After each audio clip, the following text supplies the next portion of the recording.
इस वीडियो में हम जानते हैं हार्डी विनवर्ग प्रिंसिपल के बारे में। ठीक है, क्या है हार्डी विनवर्ग प्रिंसिपल, आप इसको समझिए।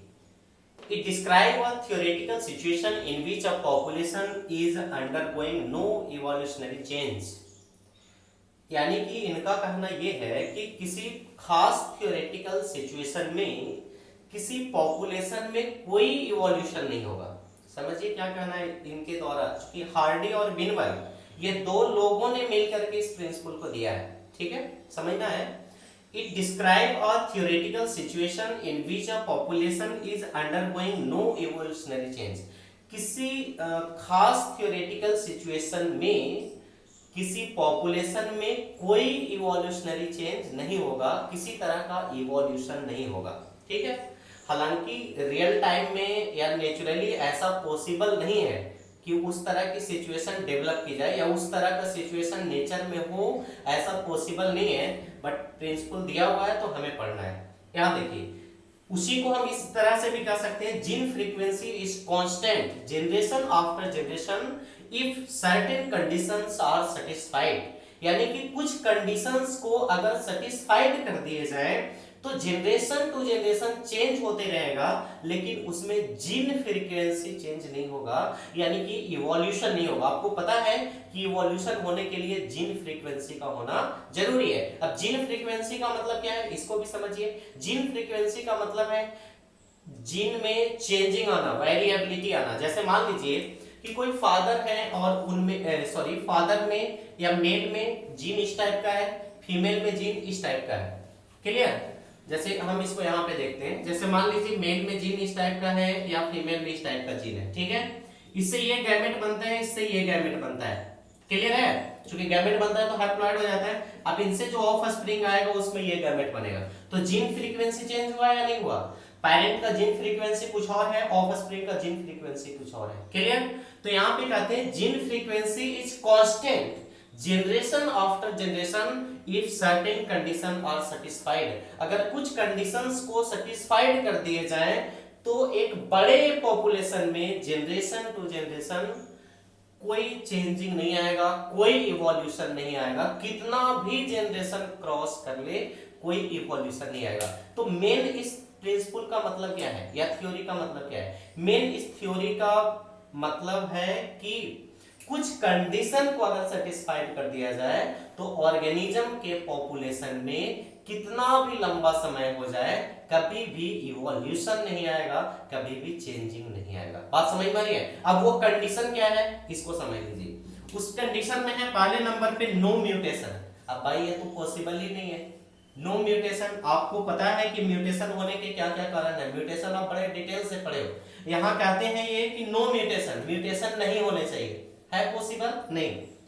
No gene flow, gene flow का मतलब क्या होता है या जीन माइग्रेशन का मतलब क्या होता है? इसका मतलब होता है कि पॉपुलेशन में कोई बाहर से ऑर्गेनिज्म नहीं आने चाहिए।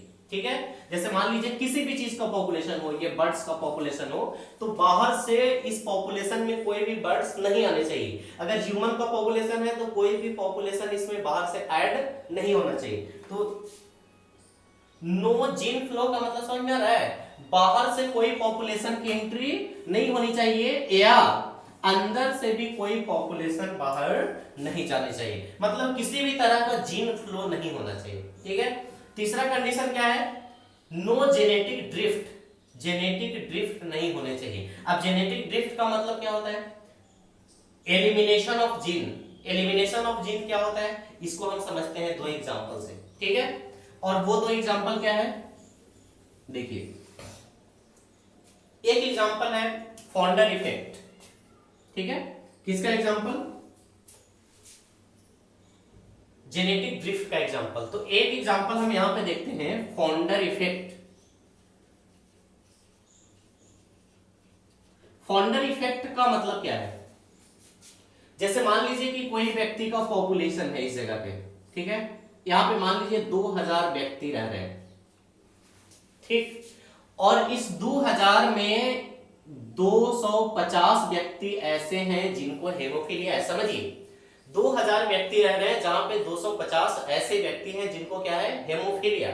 ये 250 लोगों ने ये मन बनाया कि हमें यहाँ पे नहीं रहना है, ठीक, हमें ऐसे जगह पे चले जाना है जहां पर कोई भी व्यक्ति पहले से नहीं हो, ठीक है, और कोई नया व्यक्ति हमारे पास आए भी नहीं। प्रजनन करेंगे भी तो आपस में करेंगे, मैटिंग करेंगे आपस में करेंगे, ऑफस्प्रिंग प्रोड्यूस करेंगे आपस में करेंगे, ठीक है। और ये 250 लोग उठ करके चले गए किसी दूसरे आइलैंड पे और यहीं पे रहने लगे, जहां पे बाहर से कोई आदमी आ भी नहीं रहा और पहले से कोई आदमी है भी नहीं। बात समझ में रहा है? और यही व्यक्ति लॉन्ग टाइम पीरियड तक पड़े हुए हैं, सही में रहा है? तो इसमें बाहर से कोई भी ऑर्गेनिज्म, किसी तरह का कोई जीन नहीं आएगा। बात समझ में आ रही है? तो ये फाउंडर इफेक्ट, यहां से जीन या कुछ विशेष तरह का पॉपुलेशन उठ करके गया जिसमें हेमोफीलिया। अब यहाँ पे जितना भी पॉपुलेशन ग्रो करेगा मेजोरिटी में क्या होगा? हेमोफीलिया होगा, यानी कि एक अलग तरह का जीन होगा जो यहाँ पर अब नहीं रहेगा, यहाँ से एलिमिनेट होकर बाहर चला गया। समझ में आ रहा है? तो ये होता है फाउंडर इफेक्ट। बात समझ में आ रही है? क्या कहते हैं इसे? Founder effect. अब जेनेटिक ड्रिफ्ट का दूसरा एग्जांपल क्या है? एक तो आपने देख लिया फाउंडर इफेक्ट, दूसरा इसका एग्जांपल मैं आपको बता दूं, बॉटल नेक इफेक्ट। अब ये बॉटल नेक इफेक्ट क्या है इसको समझिए। दूसरा एग्जांपल है बॉटल नेक इफेक्ट। अब ये बॉटल नेक इफेक्ट क्या है? बॉटल नेक इफेक्ट का मतलब आप समझिए, यहां पर बुक्स में बॉटल के एग्जांपल से दिया हुआ होगा। जैसे मान लीजिए कि ये हमने एक बॉटल बना दिया, ठीक है, और इस बॉटल में दो कलर का बॉल, हम यहाँ पर रिप्रेजेंट कर रहे हैं किसी ऑर्गेनिज्म को। ऐसा नहीं है कि मैं यहाँ पे कोई कलर रिप्रेजेंट कर रहा हूँ। जैसे मान लीजिए ये रेड कलर का है और इसके अलावा जो है हमारे पास वो ग्रीन कलर का है, दिख रहा है? तो इसमें मान लीजिए कि एक ही ऑर्गेनिज्म का दो वैरायटी इसके अंदर है। कितना वैरायटी है? दो वैरायटी है। अब यहां पर क्या हुआ कि किसी आपदा के कारण या फिर किसी नेचुरल उस तरह के इवेंट्स के कारण, जैसे मान लीजिए कि फॉरेस्ट में आग लग गई, जंगल में आग लग गई, और आग लगने से बहुत सारे मोस्ट ऑफ जो ऑर्गेनिज्म थे वो क्या हो गए? डिस्ट्रॉयड हो गए, ठीक है। यहाँ पे बॉटल के नेक के हेल्प से ये दिखाया जा रहा है। तो यहाँ पर हम एक ग्लास लेते हैं जहां पे उस ऑर्गेनिज्म को दिखाने की कोशिश करते हैं जो बच गए हैं, ठीक है। तो यहाँ पे जो ऑर्गेनिज्म बचे हैं उसमें क्या है जी?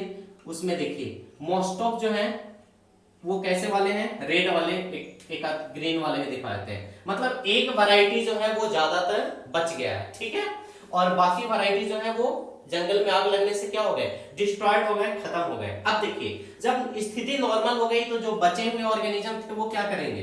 फिर से रिप्रोडक्शन करेंगे, और रिप्रोडक्शन करने के बाद फिर से अपनी संख्या को क्या करेंगे? बढ़ाएंगे? नहीं बढ़ाएंगे? ऑफ कोर्स बढ़ाएंगे। अब जब ये बढ़ाएंगे तो इस बार क्या होगा?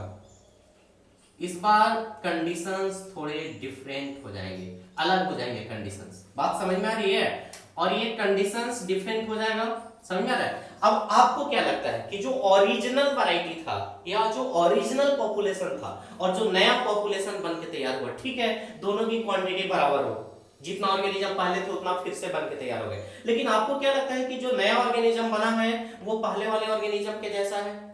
नहीं, उससे काफी डिफरेंट होगा। समझ में आ रहा है? क्योंकि जो बचा हुआ एलिमिनेटेड ऑर्गेनिज्म, थोड़े जो ऑर्गेनिज्म थे उसका मल्टीप्लिकेशन यहाँ हुआ है। तो ये पहले वाले ऑर्गेनिज्म से बहुत सारे जीन क्या हो गए? एलिमिनेट्स हो गए, हट गए, और जो बचा हुआ कुछ है वही मल्टीप्लाई करके नए तरह के वैरायटी का डेवलपमेंट किया है। बात समझ में आ रही है? तो ये जो डिफरेंसेस है ओरिजिनल पॉपुलेशन से यहाँ पे, इसी को हम कह रहे हैं बॉटल नेक इफेक्ट। बॉटल नेक इफेक्ट का मतलब ऐसा नहीं है कि कोई बॉटल से मतलब है, वहां पे ऑर्गेनिज्म को इस तरीके से दिखाया गया है। बात समझ में आ रही है? तो ये आपने कंडीशंस देखा। सबसे पहले तो म्यूटेशन नहीं होने चाहिए, दूसरा जीन फ्लो नहीं होने चाहिए। जीन फ्लो का मतलब आप समझ रहे हैं, पॉपुलेशन से कोई ऑर्गेनिज्म को बाहर नहीं जाने चाहिए और बाहर से कोई ऑर्गेनिज्म को अंदर पॉपुलेशन में एंट्री, यानी कि एमिग्रेशन और इमिग्रेशन दोनों में से कोई नहीं होने चाहिए। इसके बाद no genetic drift. Genetic drift का आपको बड़े अच्छे से एग्जांपल दिखाया है, फाउंडर इफेक्ट और बॉटलनेक इफेक्ट। इसके बाद जेनेटिक रिकॉम्बिनेशन, क्रॉसिंग ओवर के समय जब गैमेट बनता है तो वहां पे क्या होता है? क्रॉसिंग ओवर होता है, यानी कि वहां पे लिंकेज होता है, जीन का कोई पार्ट टूट करके दूसरे के साथ जुड़ता है। तो ये चीजें नहीं होनी चाहिए। अब भाई ये नेचुरली तो पॉसिबल है ही नहीं, गैमेट बनेगा तो जाहिर सी बात है कि जेनेटिक रिकॉम्बिनेशन होगा ही, है ना। इसके बाद no natural selection pressure, natural selection के लिए भी कोई प्रेशर उस टाइप के कंडीशंस नहीं होने चाहिए इन्वायरमेंट में कि नेचुरल सिलेक्शन का प्रेशर बन सके। समझ में है? तो ये सारे कंडीशंस को अगर फॉलो करता है कोई पॉपुलेशन तो उस पॉपुलेशन में इवोल्यूशन नहीं होगा, ऐसा किसने बताया? हार्डी विनबर्ग प्रिंसिपल ने बताया। ठीक है, इसके अलावा उन्होंने मैथमेटिकल एक्सप्रेशन दिया। मैथमेटिकल एक्सप्रेशन क्या है इसको समझिए, बहुत ही इंपॉर्टेंट है। खास करके ये जो दोनों मैथमेटिकल एक्सप्रेशन है इसको याद रखना बहुत जरूरी है। यहाँ पे समझिए, जैसे individual frequencies of allele may be name P and Q. देखिए इंडिविजुअल फ्रीक्वेंसीज ऑफ अलील, जैसे मान लीजिए कि दो इस तरह से अलील है, कैपिटल ए और स्मॉल ए। आपको पता है जीन के फॉर्म को क्या कहते हैं? अलील। जीन का जो रूप है उसको अलील कहते हैं। तो ये जीन का पेयर है, एक कैपिटल ए है दूसरा स्मॉल ए है। तो individual frequencies of allele may be named P and Q. यहाँ पे एक को क्या कहेंगे? पी कहेंगे, दूसरे को क्या कहेंगे? क्यू। यानी कि अलील के जो फ्रीक्वेंसीज है उसके जो फॉर्म है उसको हम पी और क्यू से इंडिकेट करेंगे। In a deployed P and Q represent the frequencies of allele A and allele capital A and allele small a। अगर हैप्लॉइड है तो फिर दोनों में से किसी एक से इंडिकेट करेंगे, और अगर डिप्लॉयड ऑर्गेनिज्म है यानी कि क्रोमोसोम पेयर के फॉर्म में है तो एक अलील को हम किससे इंडिकेट करेंगे? P से, और दूसरे अलील को किससे इंडिकेट करेंगे? Q से। अब देखिए frequencies of A capital A individual यानी कि दोनों डोमिनेंट है, तो ऐसे केसेस में हम इसको रिप्रेजेंट करेंगे किससे? P स्क्वायर से। अगर फ्रीक्वेंसीज ऑफ अलील स्मॉल ए है तब किससे इंडिकेट करेंगे? Q स्क्वायर से।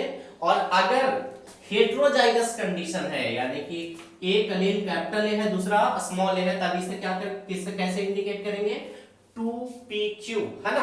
तो ये इंडिकेट करने के लिए उन्होंने दिखाया कि फ्रीक्वेंसीज ऑफ कैपिटल ए यानी कि दोनों होमोजाइगस डोमिनेंट है, तो ऐसे केसेस में उसको p स्क्वायर से इंडिकेट करेंगे। अगर होमोजाइगस रिसेसिव है तब उसे q स्क्वायर से, और अगर हेटेरोजाइगस कंडीशन है तब 2pq से इंडिकेट करेंगे। ठीक है, और इसके बाद अलील फ्रीक्वेंसी p प्लस q बराबर क्या लिखेंगे? 1। और दूसरा जो है जीनोटाइप फ्रीक्वेंसी अगर लिखेंगे तो आपको पता है a प्लस बी का होल स्क्वायर, इस तरीके से हम दिखाते थे, बचपन में पढ़े थे, a square plus 2ab plus b square. तो यहाँ पे p square plus 2pq plus q square बराबर 1। तो ये हो गया जेनोटाइप फ्रीक्वेंसी जिसे हमें याद रखना है, ये अलील फ्रीक्वेंसी जो हमें याद रखना है। क्लियर है?